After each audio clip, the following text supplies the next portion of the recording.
Botswana is facing a sovereign emergency. The value of its diamonds. The foundation of its wealth is collapsing in the global market. This isn't a temporary slump. It's a permanent recalibration. Lab-grown synthetic diamonds are eating the heart out of the natural gem market.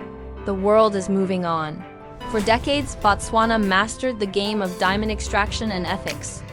Now, the game itself is ending. The luxury premium that defined natural diamonds is being erased by a fundamental technological shift. Lab-grown diamonds. They are not a cheaper alternative. They are a perfect molecular copy, produced with a fraction of the environmental and ethical baggage. The question is not how to save the diamond market.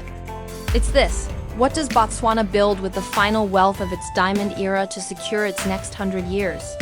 There is a city in China that faced the same brutal question. Its answer provides the escape blueprint. For 24 weeks straight, we've been inside the laboratories of Chinese urban strategy, reverse engineering their playbooks. This isn't about theory. It's about extracting repeatable blueprints for sovereignty.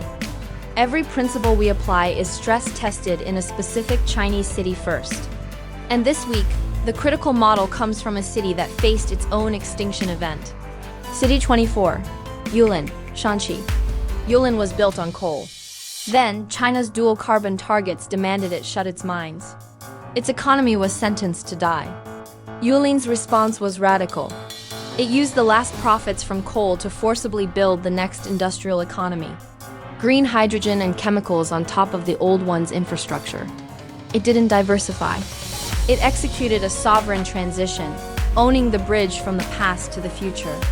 This is the captive transition principle. Botswana's diamonds are Yulin's coal.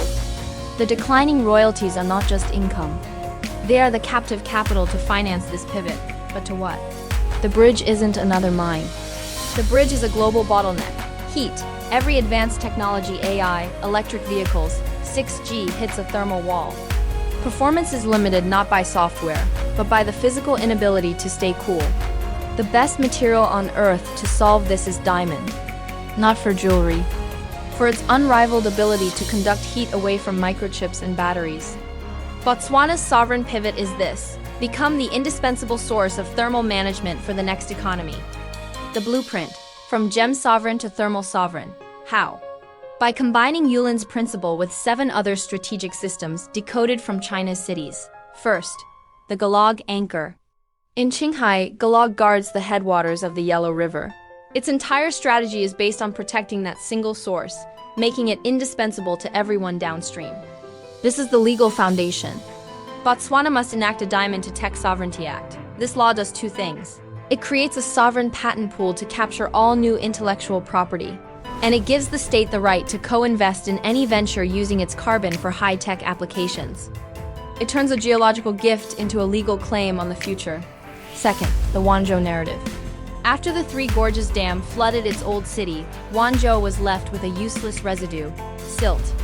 But it performed a masterstroke of narrative alchemy, turned that waste into a unique citrus-fed fish, secured a sovereign certification, and branded itself the global grilled fish capital. The catastrophe's debris became the foundation of an irreplicable global brand. A forced transition needs a story. This is the Kalahari Phoenix story. The crashing diamond premium is our silt. It's the raw material for the story. We are using the final wealth of our gems to forge the cooling crystals for the AI age. This story turns a crisis into a mandate for sovereign rebirth. Third, the Jiangmen niche. They focused on building motorcycles for Africa's terrain, use, and price point. Now, over 70% of Africa's motorcycles come from Jiangmen. Don't compete everywhere. Dominate the high-stakes, high-margin niche where failure is not an option. Thermal management for aerospace, defense, sovereign AI, and frontier scientific infrastructure like the Square-Kilometer Array Telescope. This is where customers pay for absolute certainty. Fourth, the Yancheng Seal. They weaponized a UNESCO Biosphere Reserve certification as sovereign IP. They don't just sell shrimp. They sell certified crane habitat rice and wetland crab, creating an entire premium ecosystem where the certification is the product. Don't just claim quality. Certify it into law. Secure a global standard. like a UNESCO Geopark designation for the Kalahari that certifies your desert's stability and purity for ultra-precise manufacturing. Turn your geography into a legally defensible commercial advantage. Fifth, the Hefei Two Step. To will industries into existence, it executed a masterful orchestration that instantly created a supplier ecosystem and an industrial cluster from scratch. First, the Bow Gambit. It guaranteed demand for a new LCD factory by requiring local appliance makers to pre-buy its screens. Second, the NIO Gambit. When it invested to bail out the EV maker NIO, the deal mandated that NIO source the majority of its components from within Hefei and Anhui province. This single clause transformed a corporate bailout into an industrial cluster command, instantly creating a captive market that pulled suppliers from 12 to over 1,200 in 4 years. Step 1. Use sovereign capital to guarantee demand for a Kalahari-certified diamond wafer factory, so it gets built here, not in Asia. Step 2. Take a strategic stake in a leading tech manufacturer like an EVIA server company with a contract that locks them into buying your components. Create both the supply and the demand. Sixth, the University of Science and Technology of China Brainlock. USTC is Hefei's sovereign talent forge. Its world-class programs in condensed matter physics and microelectronics are not academic exercises, they are a direct R&D pipeline into the chip foundries and design houses the state is building. Build the Arapa Institute of Thermal Science in partnership with Jiaotong University, XJTU, China's top thermal engineering school. Fund the world's top doctoral students in thermal engineering. In return, their research patents stay in Botswana, building a sovereign IP vault. You don't just import technology. You capture the talent that invents it. Seventh, the Cotai Tollgate. In Macau, the government doesn't own the casinos.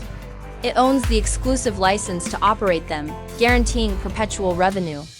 Launch the Botswana Mercantile Exchange, BMX, as the sovereign platform. The only authorized global marketplace for trading Kalahari-certified thermal materials. Legally mandate that only these certified materials can be listed. Every transaction pays a fee to the state, transforming the exchange from a marketplace into a sovereign tollgate. You become the market maker, not just a supplier. These 7 components form a closed, self-reinforcing loop, powered by the Yulin's Transition Fund and unified by the Phoenix story. This is the sovereign engine.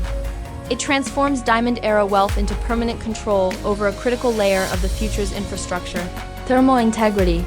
The outcome is not more gemstones. It is the essential, unseen component that keeps the world's most critical technology from failing. The blueprint is decoded. The capital exists. The pivot is from a symbol of the past to a foundation of the future. For Botswana, the transition is no longer optional. It is a matter of sovereign will. The full Botswana Thermal Sovereignty Blueprint link is available in the description.